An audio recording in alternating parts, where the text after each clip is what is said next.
Welcome to The Voices of War, a podcast with a simple vision to bring to life the true costs of war through the voices of those who've lived it. I'm Maz, and I speak to soldiers, academics, refugees, peacemakers, and anyone else who's been touched by war in the hope of demystifying and, most importantly, de-glorifying it. If you like what you hear, please consider showing your support by reviewing the show wherever you get your pods. You can also support us on our Patreon or Buy Me a Coffee page. Links to both are in the show notes. Thank you, and I hope you enjoy this episode.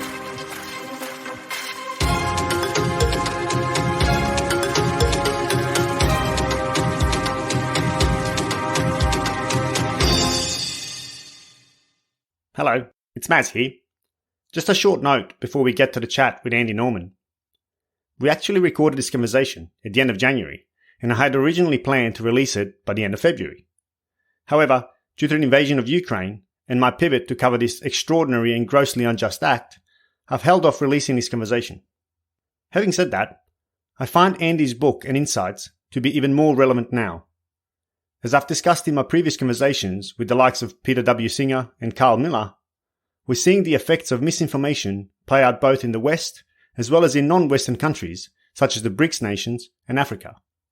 Hence, given the growing global tensions, arming ourselves against mental parasites seems to be more important now than ever.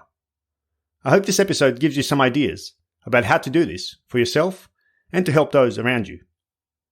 Lastly, I want to thank the two most recent Patreon supporters of the podcast. Thank you, Andrew and Shane. Your support will go a long way towards sustaining and growing the show.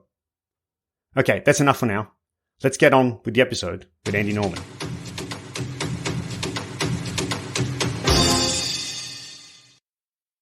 My guest today is Dr. Andy Norman, who is the award-winning author of Mental Immunity, Infectious Ideas, Mind-Parasites, and the Search for a Better Way to Think.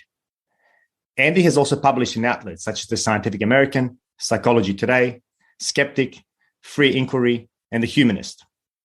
He also recently appeared on the Joe Rogan podcast, the BBC's Naked Scientist, and The Young Turks.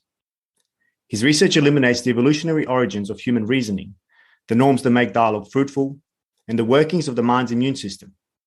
He champions the emerging science of mental immunity as the antidote to disinformation, propaganda, hate, and division. Currently, Andy directs the Humanism initiative at Carnegie Mellon University and is the founder of CIRCE, the Cognitive Immunology Research Collaborative. Andy, it's a pleasure to host you on the Voices of War. Thank you so much for joining me. It's my pleasure, Maz. Thanks for having me on. I've recently finished your book, and to say that it's timely would be a gross understatement. I think it's so relevant in today's interconnected world that we start exploring how our minds can be infected by bad ideas. So firstly, thank you for publishing it. I think it's a really timely book. Thanks. One doesn't go into the philosophy business because one expects to get a lot of attention or a lot of pop media coverage, but turns out the stuff I've been thinking about for a long time is very much on people's minds. So maybe I lucked into this. Absolutely. Well, I think just the fact that you were on Joe Rogan, I think, is an indicator of that and how broad that audience would have become after speaking to him.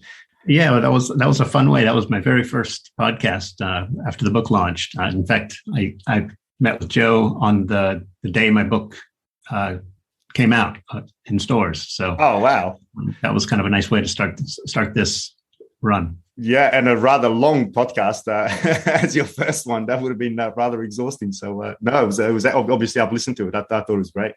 So yeah.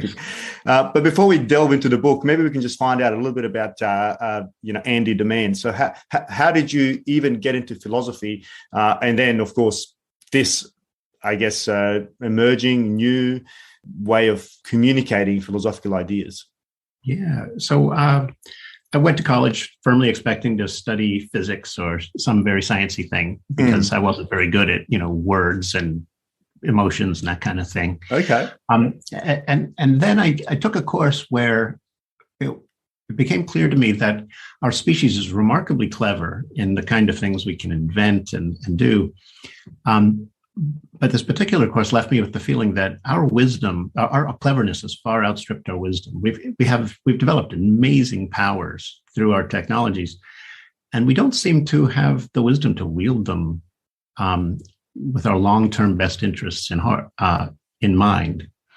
So I remember I was belly aching about our species' lack of wisdom, and my friend turned to me and said, "Hey, Andy, quit complaining and do something about it." And so I declared my philosophy major the next day. Philosophy, as you may know, derives from the Greek for lover of wisdom. I guess I descend from a long line of people who think that it's really important that humanity find ways to become a little bit wiser each generation. And I think we're behind the eight ball right now. We've got some catching up to do. So hopefully my work can nudge us a little bit in that direction. Absolutely. But I think you at the start of that reply, I think you've stressed that, the technology, and we are exceptionally clever and smart, but the wisdom is lacking, and our modern relationship with technology is probably to blame to our current, I guess, predicament in more ways than one, I suppose. Yeah. And of course, Yuval Harari, whose book Sapiens you may know, and your audience may know, he's really worried about how our ability to edit the human genome, how artificial intelligence, these are enormously powerful technologies, and they're getting better so fast. And we still seem to be bumbling along in terms of our ability to handle the ethical questions that would allow us to use those technologies wisely. So, yeah, and this is definitely something I hope to explore. But as we dive into the topic, maybe we can start with just getting the main thesis of your book, Mental Immunity, because I think that will be a nice launching pad for us to delve into some deeper questions. Perfect. Yeah, it's really quite simple, actually. It turns out that the mind actually has an immune system. If you look back at the history of psychology, you see that scientists began to discover that the mind's way of filtering information behaves very much like the body's immune system. It actually generates antibodies. It can be compromised the same way the body's immune system can be compromised. The body's immune system fights off infectious microbes. The mind's immune system fights off infectious ideas when it's working properly. Yeah. But of course, it doesn't always. But it turns out that there are some really powerful ways to enhance mental immune function, to become better at spotting the bad ideas and filtering and weeding them out. And when we do that, we become wiser. Yeah. So I believe that this emerging science of mental immunity, I call it cognitive immunology, that this new science is going to actually show us how we can make concrete, rapid steps towards becoming wiser. Right. Yeah. So, and I really like the analogy of the, I guess, kind of a viral infection. And probably in today's environment, it's probably a very timely analogy as well for us to realize how it works. And you're actually touching on a piece of my big idea that I didn't get to specifically, but part and parcel with this idea of mental immunity is the idea that ideas can spread in a viral fashion and unhinge our minds. Right. And I think that's becoming obvious in this day and age. Yeah. And we need to take the biological metaphor very, very seriously, I think, if we're going to get out ahead of this and begin to control the mind infections that are destabilizing a lot of people right now. Why do our minds get infected? I mean, before we get into the kind of how, the technical aspects, I mean, what makes our mental immune system, I guess, malfunction or vulnerable to a virus? Yeah, so the whole idea that mind parasites are infecting our minds is kind of creepy, right? Sounds like a B-grade horror movie premise for a cheap horror flick, but it's actually a more mundane thought than that. False ideas invade our minds and sometimes stick as belief.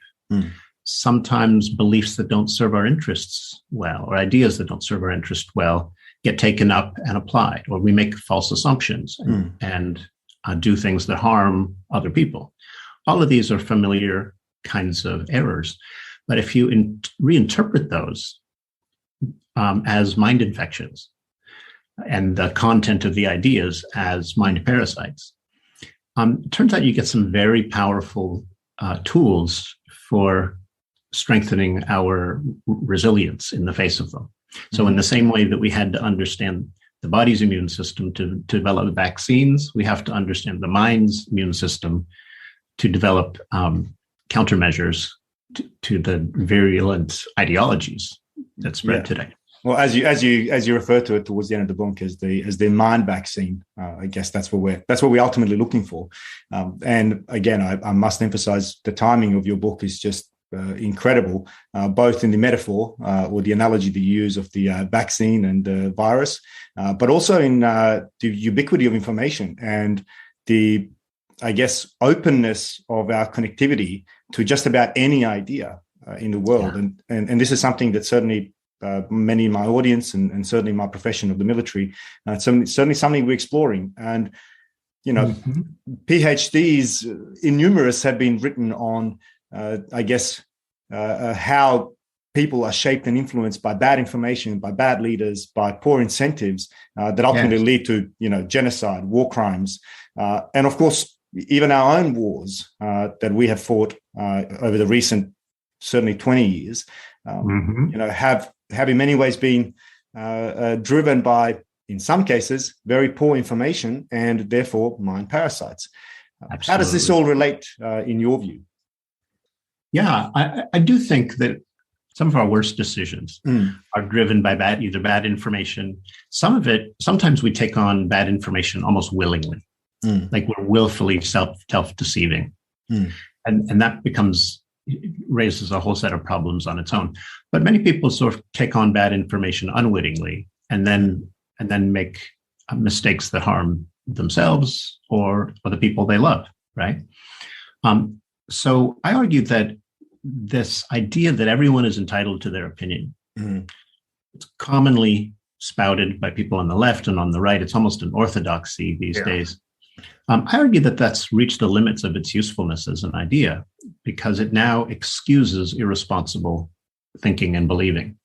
If I can believe self-serving delusions and defend myself by just saying, I'm entitled to my opinion, I could end up harming others. But as soon as we start doing things that harm others, we have responsibilities come into play that limit our rights. And so I think it's time we stopped aping the idea everyone's entitled to their opinion and start looking more carefully at our cognitive responsibility. Yeah, I couldn't agree more with you. But I mean, just to take the COVID as a very timely example, the COVID crisis. How do I confirm what a delusion is, though? Because the reason I say that is that, of course, I'm vaccinated, boosted, etc. But even in Australia, let's not even talk about the US. We have a significant part of the population that is completely hesitant to the information that's being served by those who we deem to be figures of authority. Yes. To the point now where they are rejecting the official dominant narrative with some, dare I say it, credible counter information spouted by quite prominent, in some cases, experts who are basically, showing that, hey, who's or asking the question, hey, who's actually delusional here? Is it us, the majority, or us few that have seen the light, kind of thing? Right. Well, some of these experts are experts in the sense of fake experts, right? So it turns out that I think many people are unaware of how many people are actively trying to manipulate our minds these days. There are lots of people right now who run really slick websites or who sport really slick credentials, who can make a fantastic living for themselves by taking counterculture, by adopting sort of counter narratives to sort of official or institutional narratives and gain a following as a result. And a lot of people, when they feel disillusioned with the standard institutions of today, and look, I'll be the first one to admit that a lot of the major institutions in America are failing your average American. I've felt that way for a long time. And so the unhappiness is understandable. But when you lurch to the conclusion that science is a hoax, or that the Earth is really flat, or that climate change is a hoax. I mean, when you come to distrust the institutions that work so diligently to arrive at the truth, your mind literally becomes unhinged, untethered from reality. You don't any longer have the cognitive antibodies that a healthy mind does. And in a world where information is so plentiful, it's very easy to become disoriented if you don't have boosted mental immunity. Good play on words there. Yeah. I mean, I wholeheartedly agree. And I'm certainly in that same camp. But what I'm also saying is it's not necessarily the, wacky out there flat earthers, QAnon types. I mean, that's the kind of, and it's, of course, it's like the bell curve, right? So, there's the far end of the extreme that, hey, there's probably no saving those people. But where I'm kind of looking at is people who are otherwise intelligent, and I've got some in my immediate networks and even in my family who are otherwise intelligent people who are not anti-vaxxers as we know them, but have, and this is, I think, the point that you've raised, have fundamentally lost trust in the institutions, and oftentimes they're, I guess, justified in having lost that trust because institutions have disappointed the everyday, American, Australian, certainly across the West is nothing new.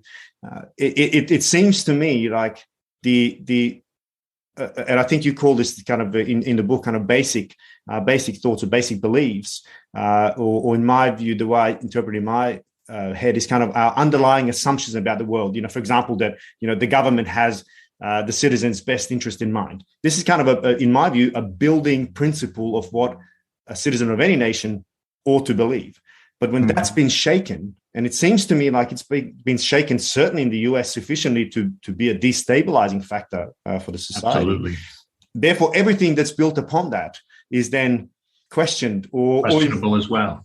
And in fact, it's thrown out because, hey, if I don't believe that the government any longer has my best interest in mind because it's profit driven, it's the big pharma, it's corporations, etc. Of course, in all of those, there's kernels of truth because we are driven by incentives.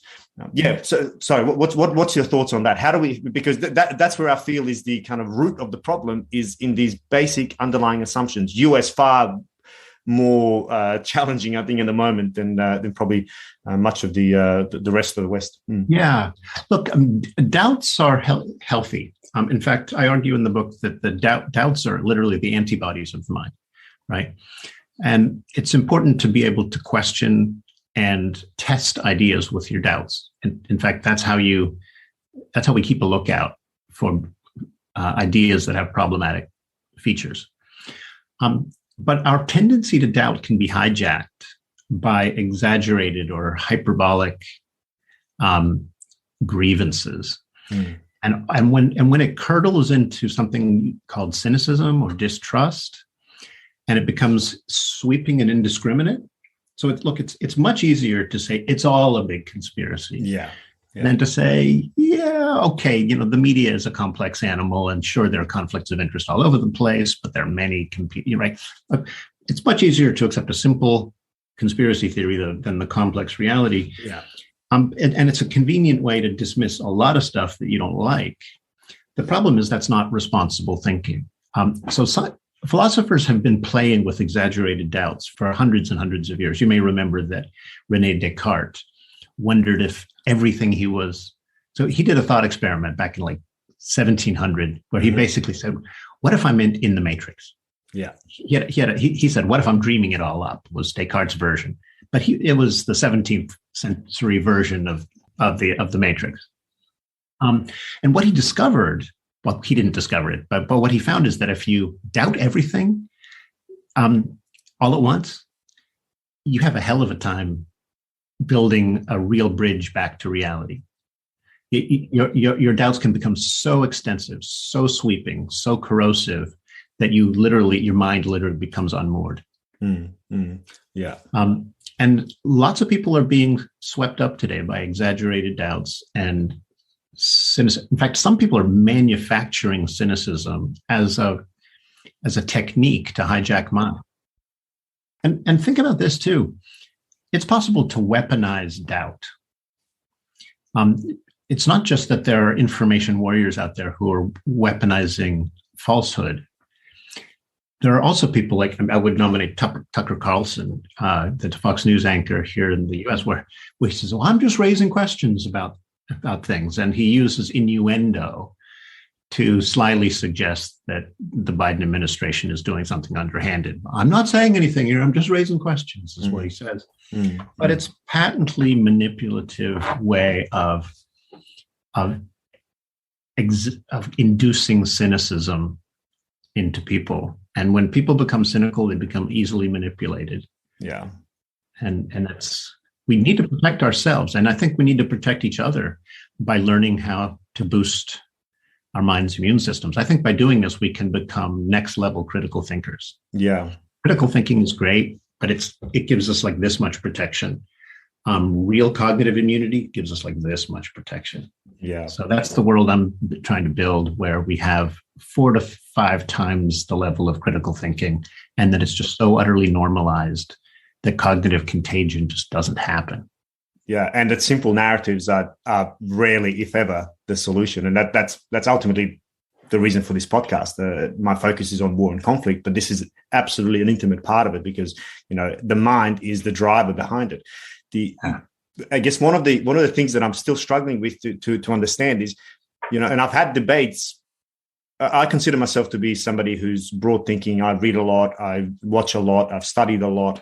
I consider myself an eternal learner, and I'm open to new ideas, and I try to be. Of course, I'm biased in my own views, undoubtedly, as we all are.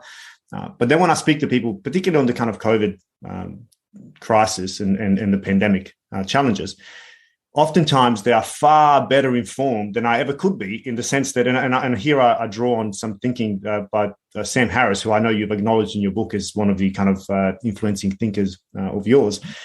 He makes the argument, we have people like even Joe Rogan, who you've been with recently, has had questionable experts who have on paper credentials and can talk the talk and really sound profoundly knowledgeable about the topic. Of course, Brett Weinstein is another one who is another, one of these people who's incredibly intelligent, incredibly articulate, but is sowing the seeds of doubt in, again, or providing that confirmation bias for anybody who might even loosely be doubting what the main narrative is.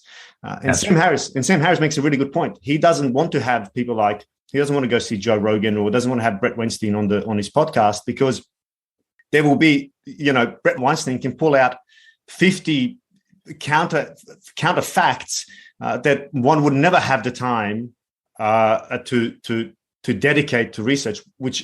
And I've seen that happen to myself, because I've spoken to people who, oh, but you didn't see what happened. Did you read about the paper that the Italian Foreign Ministry put out about the impact of, or did you read about the Israeli study that said X, Y, Z? Or, well, no, you haven't. Oh, well, you're not informed. So how you're just brainwashed. You're calling me brainwashed. You're the one that's brainwashed. You're just swallowing the narrative. You need to read more. And I'm caught out thinking, well, oh my God. Where do we go from here?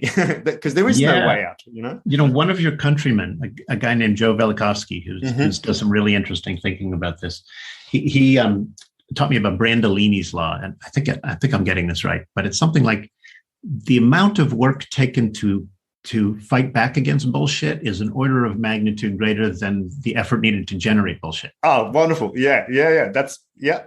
I think that's part of the problem, because it validates the bullshitter, basically, because the one that's countering the bullshit just doesn't have the time or the scope or the energy to go and follow down every rabbit hole that is presented.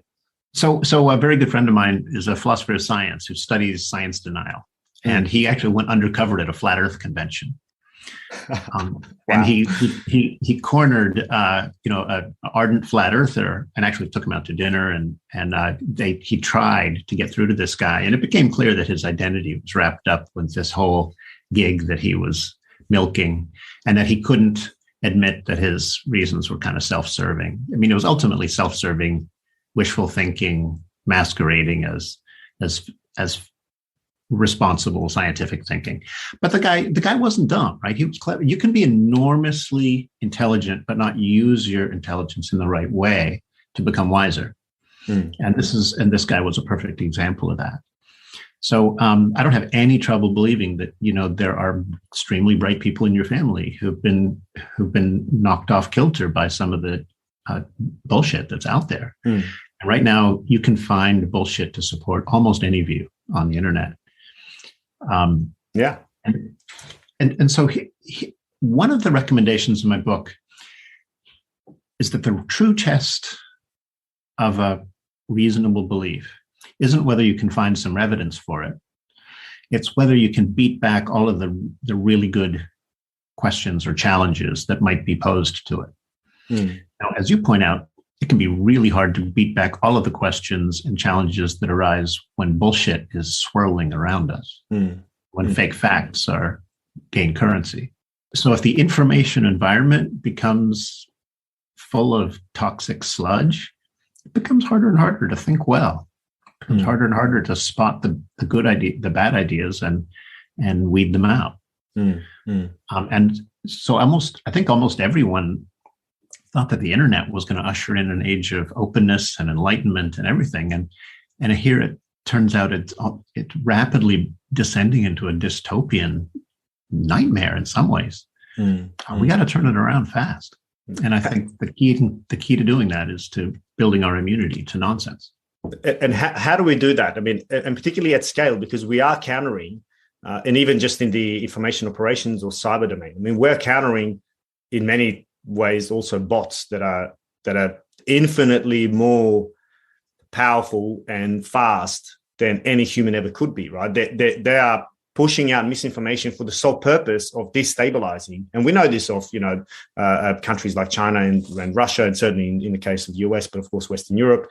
We see this now in Ukraine, where misinformation is used purely for the reason of lifting levels of anxiety.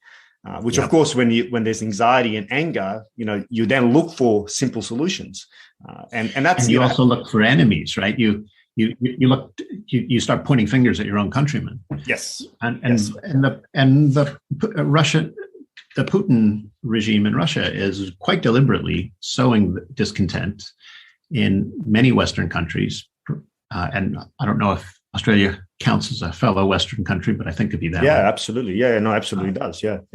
I've been watching with increasing horror as the level of decision making in my country has declined over decades, and it's really alarming. But it also lends support to this thesis I'm developing that the mind's immune system can gradually become unhinged. And just in the same way that a mind has systems to protect itself against mis and disinformation, cultures do as well. So we can actually talk about cultures as having immune systems. And it's quite clear that certain subcultures, think of the subculture of QAnon, have the cultural immune system in the QAnon community is completely haywire. I mean, it has broken down entirely. So what do you mean by the culture? Culture can be an immune system. Can you just explore that a little bit more? Yeah, well, so cultures have mechanisms for limiting the transmission of bad information. Think fact checkers and journalistic integrity. Think about I don't know if social media companies actually implemented algorithms that reduced the exposure to misinformation. That might be another element of a cultural immune system, right? Right. Well, I mean, think about a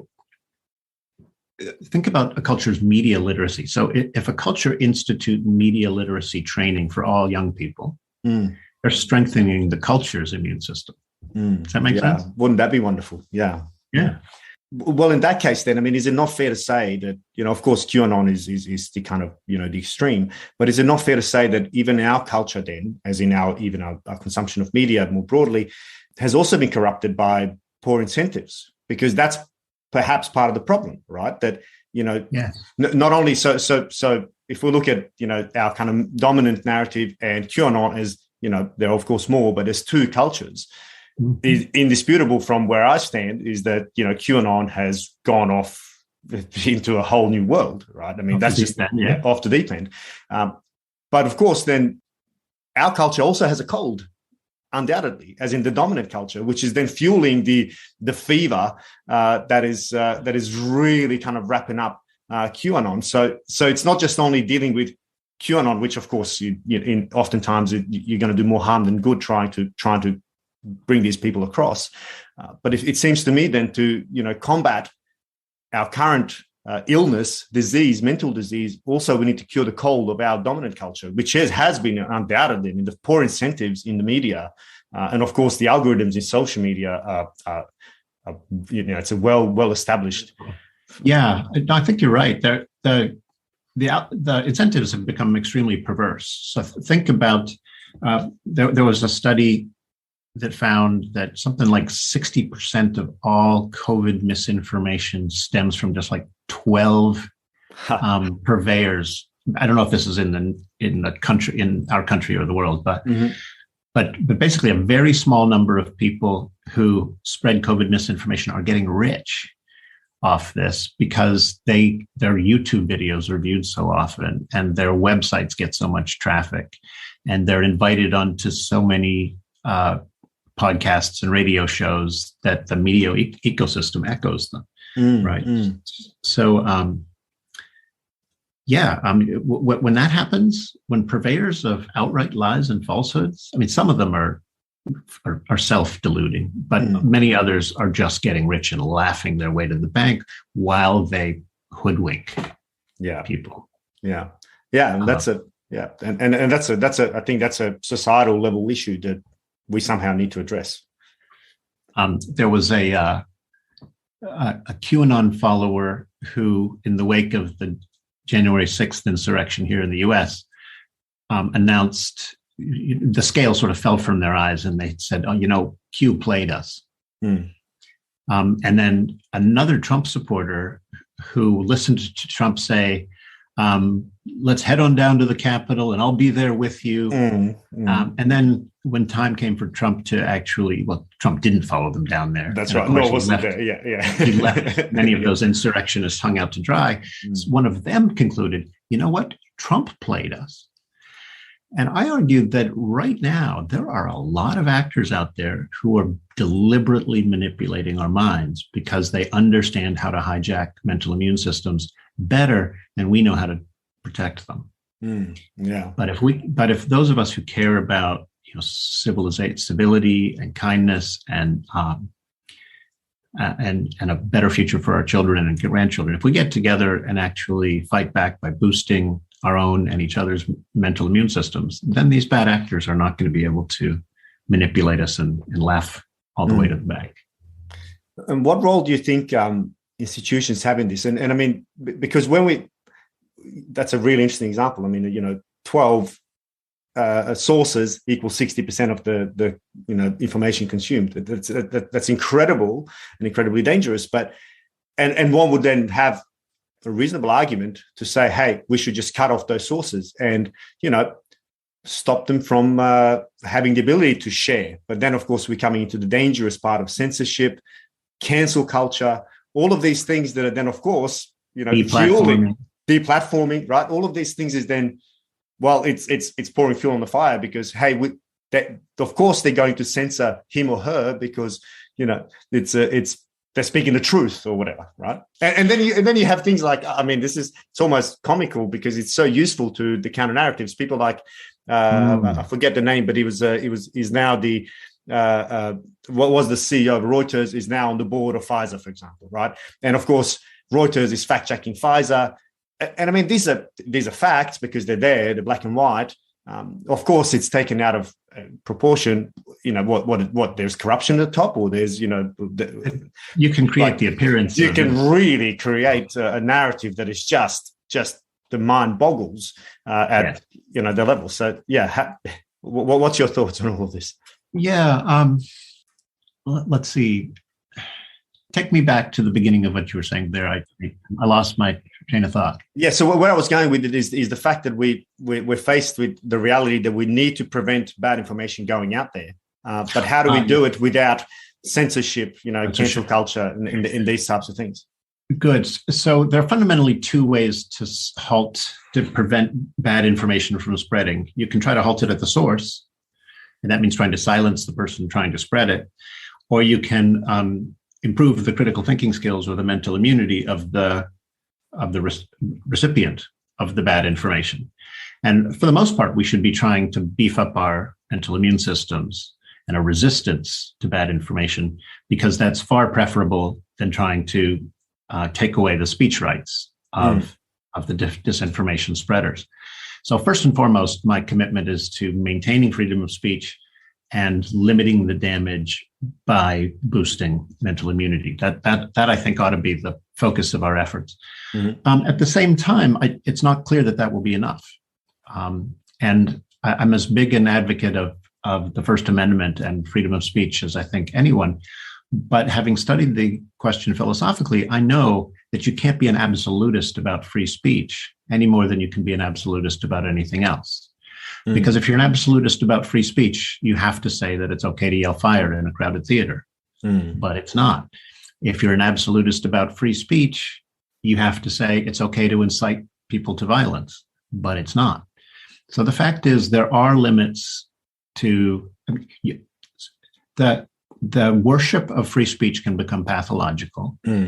As a culture, we've emphasized speech rights to the exclusion of speech responsibilities. And if we don't correct for that imbalance, dangerous information, and that is not a contradiction in terms, dangerous information exists.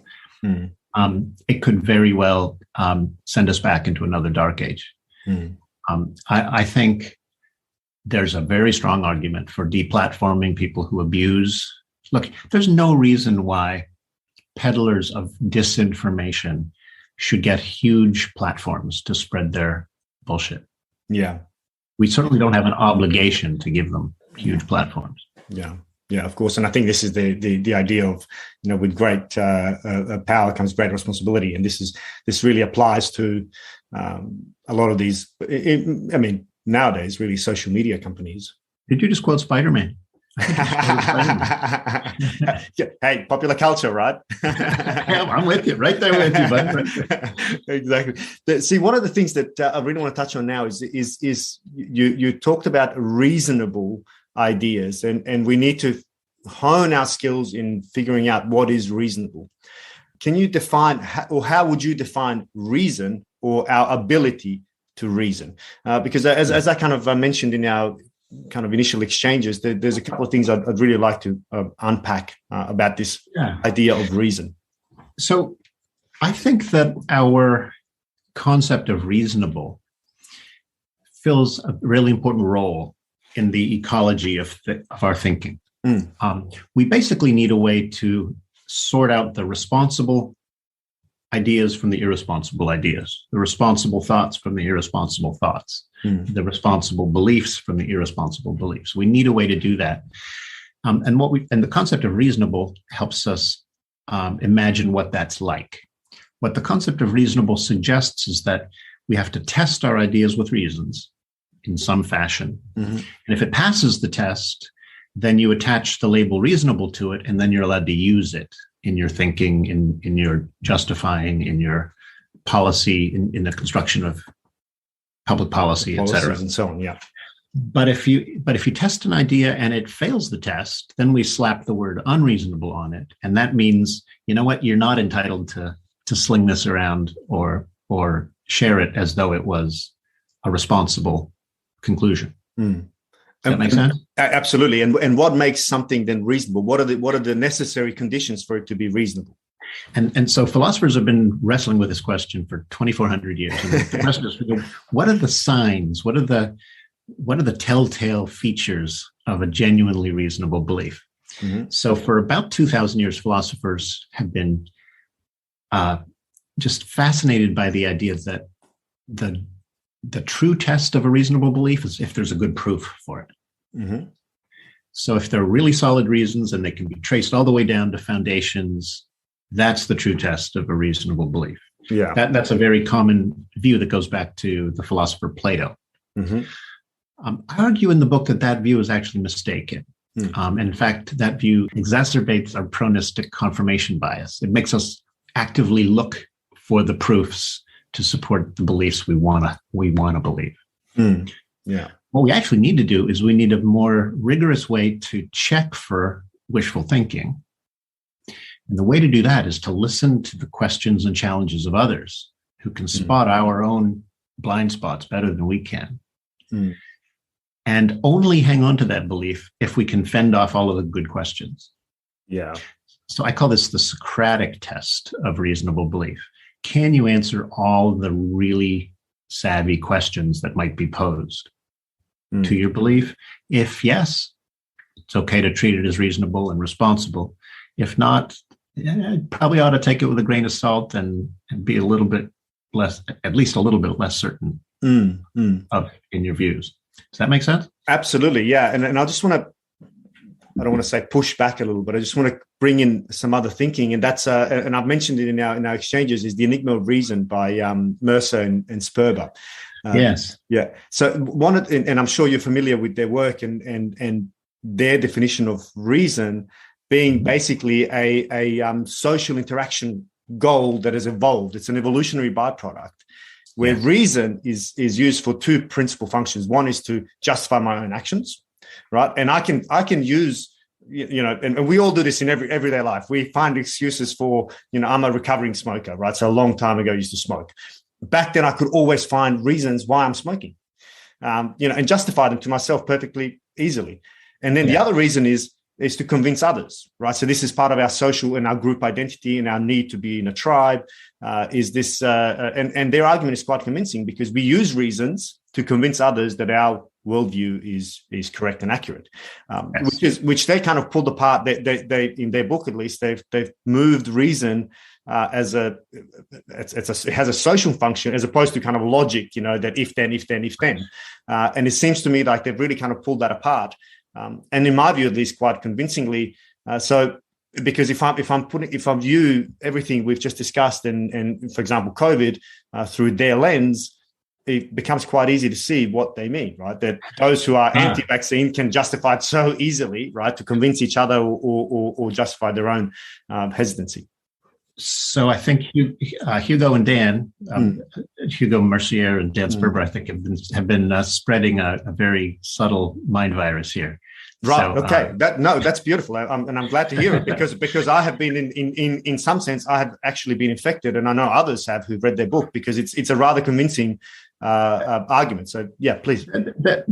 These are I think Dan's a sociologist, and I think Hugo might be a cognitive scientist of some kind. But in any case, they do some really good work, and they rightly point to the fact that our reasoning is often skewed by social pressures. So we tend to reason in ways that keep us in good standing in the groups we really want to belong to. Right. So it turns out our brains actually evolved to keep us keep our thinking aligned with those in our group. With the group, yeah. And so groupthink is a real phenomenon. And when you use reasons just to rationalize what you want, it's a common thing, but it's not the only way to use reasons. It's possible to actually distinguish reasoning and rationalizing. Okay. Yeah. And say that genuine truth seekers, as opposed to those who are just trying to, curry favor with the in-group, genuine truth seekers actually are really sensitive to the difference between reasoning and rationalizing, and they reject rationalizing as irrelevant. Okay. Yep. Right. So Mercier and Sperber had an article that came out a few years before their book, and it really got me thinking about this issue. And I spent a few years actually researching the evolutionary origins of the human capacity to reason. And I ended up concluding that reasoning is fundamentally about trying to align mental states with one another. So if if you and I disagree, you mean like cognitive dissonance, internal cognitive dissonance, or between? It's more like this. Mm-hmm. Suppose you and I are driving together to a destination we both want to get to. Mm-hmm. You're at the wheel, I'm in the passenger seat. You want to go across the 30th Street Bridge. Mm-hmm. So you're heading that way, and I say, "Hey, whoa, Maz, slow down. That bridge is under construction. You want to head down to the 40th Street Bridge." Mm-hmm. Now, what happens there? We actually have a difference of opinion about which way to go. We're at odds. I present information a reason that changes your mind. You turn the car around, we go across the 40th Street Bridge, and we get where we want to go. Mm-hmm. That's the use of a reason to change your mind. I'm actually using that reason to as a lever to pry loose, to actually shoehorn a new piece of information in. Okay, I just want to jump in. Okay, that's wonderful, and I agree. Now, what if that information proved to be wrong, right? Because you've convinced me that you have the reason, right? And because of my natural and human need for cooperation and recognition, right? I will say, hey, of course, Andy, you've probably been there a number of times this week. I'll believe you because I want to keep the cohesion. That's my natural inclination.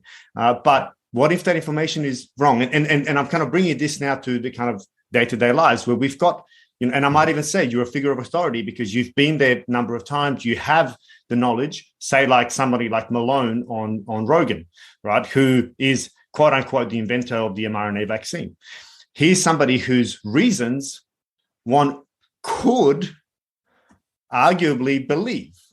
Yes. And for me to, sorry, just to finish my thought, and because I have to take, because, I can't say that I'm an expert in anything, let alone everything, right? So for me to go and confirm somebody like Malone's reasons would take PhD after PhD after PhD, right? So dedicating my entire life to confirm that his reasons are right. So therefore, especially when he's somebody with such credentials, he's an authority figure, he comes to somebody like Rogan, who's, again, a popular social culture figure.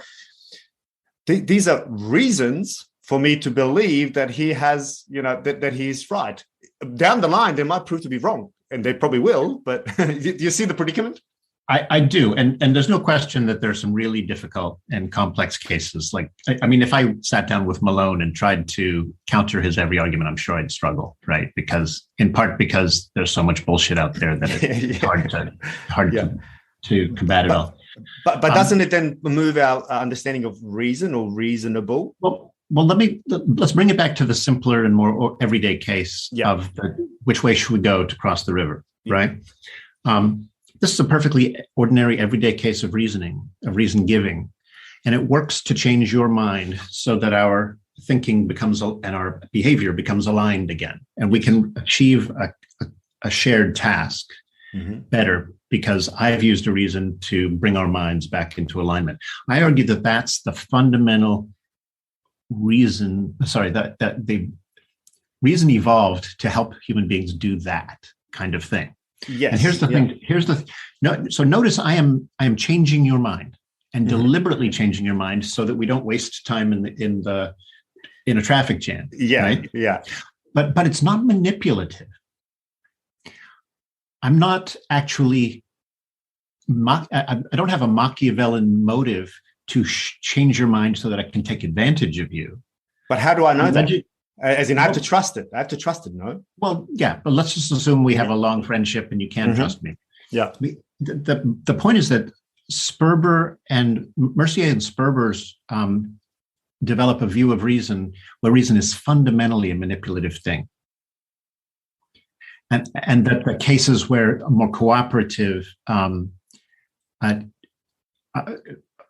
use of reasons is more the outlier for them. And what I argue in the paper I wrote responding to Mercier and Sperber is that they can't be right about that. That manipulative reasoning has to be the exception, not the rule, or the practice of reason giving would die out. It would become something we'd never trust each other and we'd stop listening to each other's reasons. Yeah. Okay. So again, it's about the underlying motivation. Yeah. For the most part, reasoning works when we live in a group of people we trust.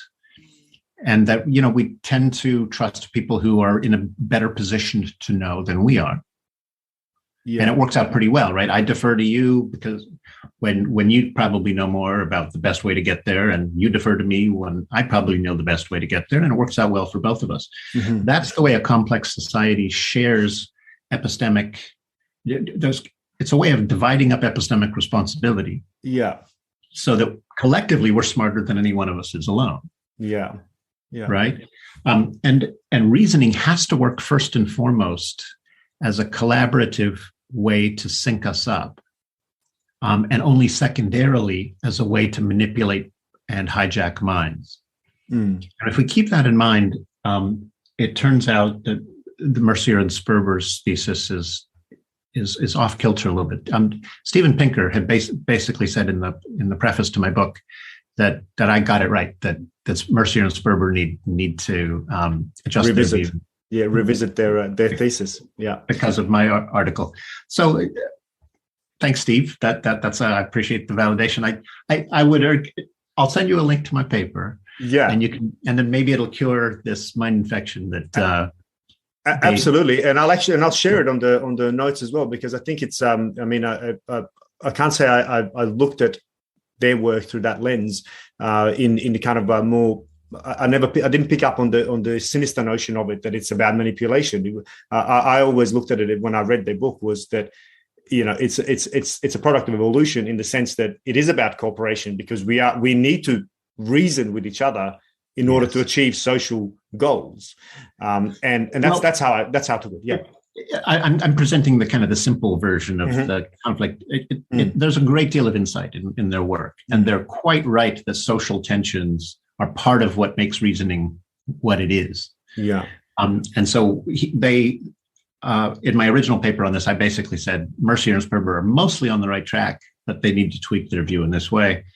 But the emphasis becomes quite different. And notice that where the view that reasoning is fundamentally a way we use to manipulate each other's minds, that produces cynicism. The very cynicism that undermines trust, the very cynicism that makes thinking go haywire.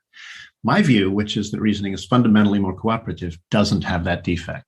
Okay. Yeah. And now we apply that on the macro scale, right? So it's about, and when we're talking about our institutions having failed us, and, wrong information and wrong actions being taken by institutions, if we take away the manipulative component, but kind of look at it with the most gracious set of eyes we possibly could, that, hey, everybody makes mistakes, but they're doing it with anybody that's in power leading a country, or at least, some of the more well-established countries and democracies.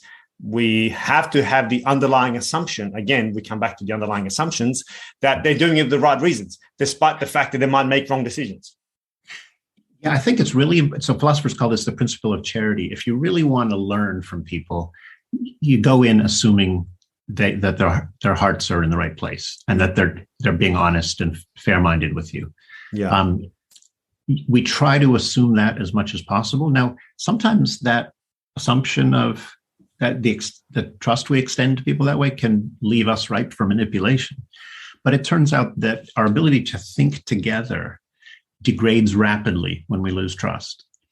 And when large communities of mutually trusting thinkers like scientists come together, they can do so much more to illuminate the way the world works than when you have a lot of petty tribes squabbling with each other and backbiting and mutually suspicious. There's a lot of trust built into the way science works, and it's part of what makes science work so well. Yeah. What do you mean? What do you mean? I mean, I think I know the answer, but I'll just give you the space to.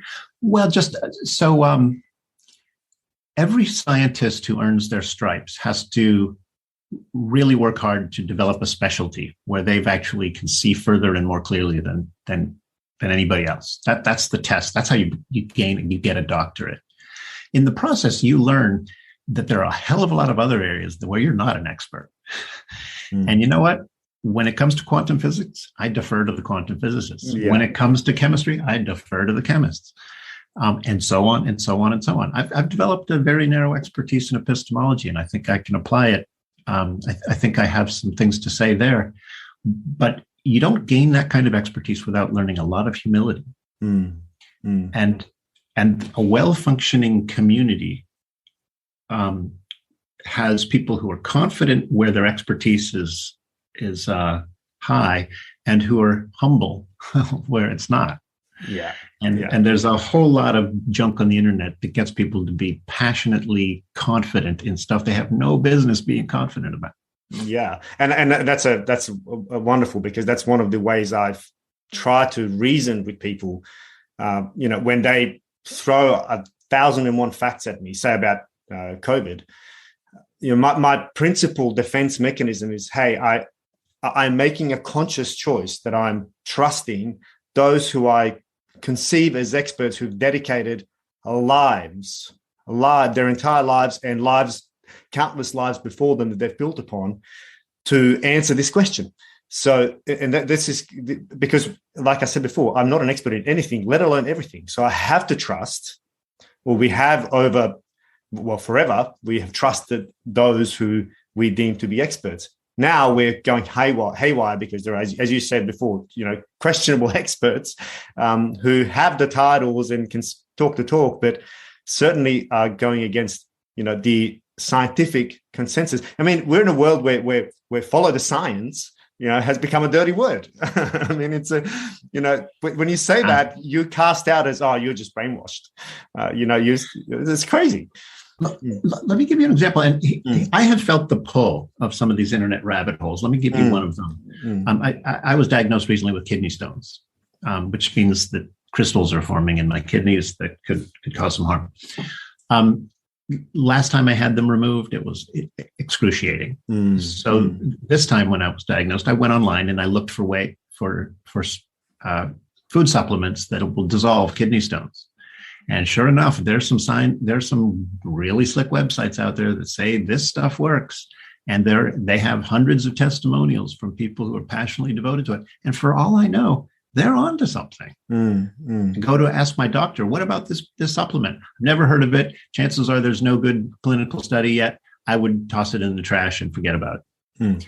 What am I supposed to do? Yeah. Right. I want to believe in this stuff. Right. Yeah. And it's quite possible that a vast extended community of people experimenting on themselves can learn things that lab researchers the lab researchers do. The biohackers who are out there just trying different herbal supplements are probably going to stumble upon something before the experimentalists. Well, that's how it started in the first place, right? Before we had science, let's try this mushroom. This one might take you to a whole new world. This one will kill you, or this one just tastes good. So it's experimentation. Yeah. So I can see why people are saying, "Hey, I can do my own research online and sometimes learn things that'll take my understanding beyond where some of supposed experts, my doctor, or my kidney specialist, whatever." There are times when I think internet research can actually take you one step beyond what the specialists say. But there are many, many cases where the internet will take you 10 steps in the wrong direction instead of one step in the right direction. And that's the dangerous part, because once the specialist has been invalidated once, it's far easier to then start doubting the specialist time and time again.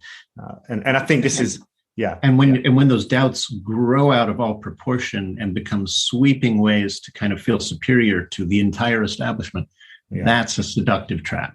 Yeah, I really like the story of Fred, the flat earther, because that speaks to this point, right? It speaks to the point that, maybe you can tell the story, but it speaks to the point of, that, the rabbit hole is so deep that if you're in it, it's really, yeah. Well, I'm glad you like the story. So Fred the flat earther dies and goes to heaven, and he gets a chance to chat with God. And he says, God, I've been a flat earther my whole life. I have to know. Can you tell me now?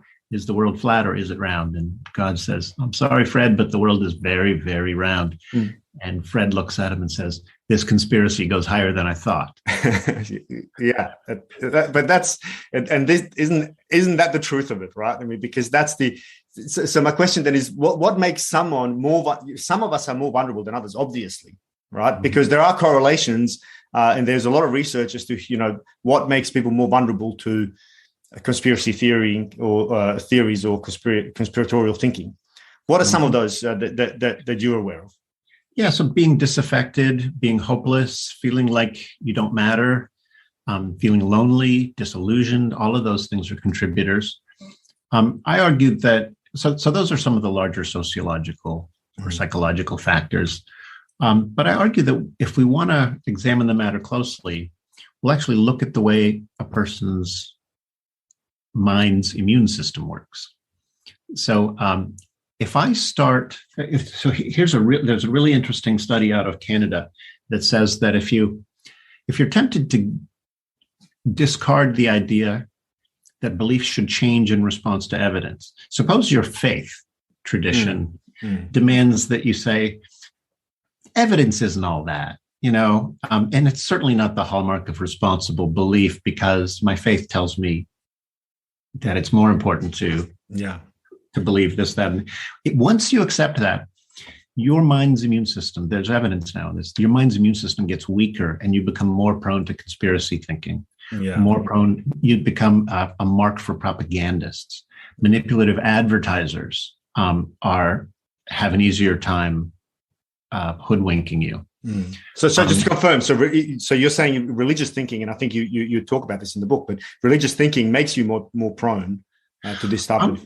I do, and I don't offer that with any pride and I don't want to say that in a way that disrespects many of my religious friends. I know that message like that feels harmful to them, and I'm not trying to be mean-spirited here, but I am trying to illuminate a phenomenon that I think is quite real.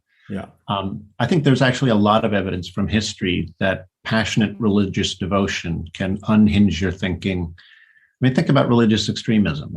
That's just a small fraction but it's an open question whether more moderate religious faith can weaken your mind's immune system to a more modest degree. And I think the evidence is starting to accumulate that it can, and that if we care about mental immune health, if we care about wisdom, we need to rethink what faith means. I distinguish in the book between good faith and bad faith.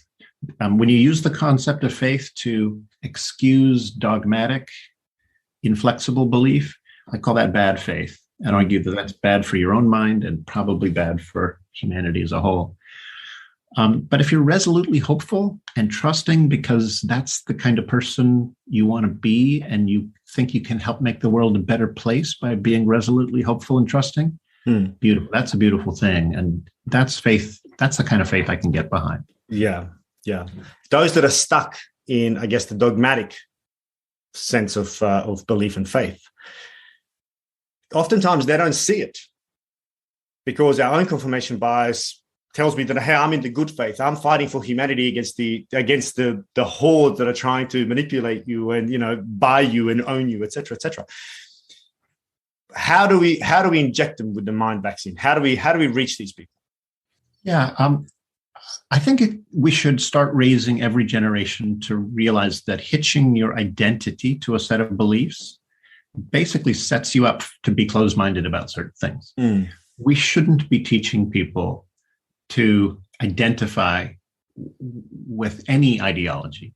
What do you mean? Because I think that strikes me as profoundly important, almost the crux of it all. What do you mean by that? Yeah. So how about this as an alternative? Instead of saying, these are my beliefs and I'm going to fight for them come what may, because you know what? My whole life is about these beliefs. Instead of thinking that way, say, hey, you know what? I have a need to belong and just like everyone else. So I'm going to find a community of fellow inquirers, of fellow seekers. And instead of holding any particular belief sacred, we're just going to be passionately devoted to learning and finding out and trying to find the truth. If you trade in a belief-based identity for an inquiry-based identity, I think your mind begins to open up and the opportunity to learn at a much more rapid pace is a beautiful side effect of that. Yeah. And I think this is also how you finish the book. I mean, you talk about a new Socratic method, or an upgraded Socratic method. Maybe we can finish on that. What do you mean, and how we can apply it? Yeah, thank you. So Socrates, of course, was the Greek sage who developed a method that still bears his name. The Socratic method is a process of testing ideas with questions and then going in with an open mind to seeing what will happen.